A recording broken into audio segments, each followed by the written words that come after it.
With the first snowfall, camping season is supposed to be over. But for some people, it never ends.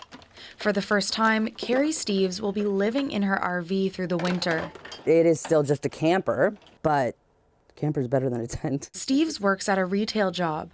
As the cost of living rises, permanent housing has become out of reach.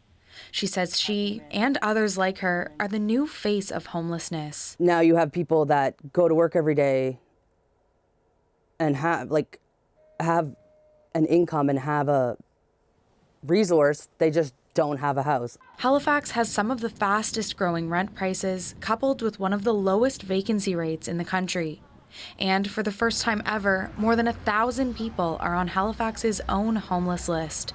It's not going to be one thing that's going to solve this. It's going to be a multitude, and so we have to be looking.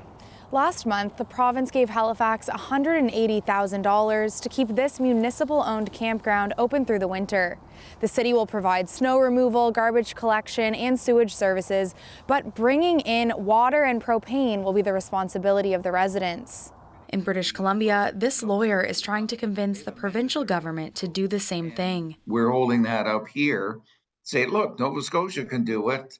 Why can't we? Because of housing prices, Fenton also lives in an RV.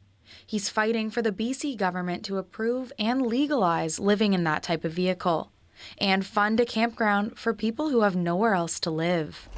Back in Halifax, Carrie Steves is racing to winter-proof her camper. The perfect solution would be building apartments and building housing, but that's not happening, and even if it does start to happen, it's still going to take years.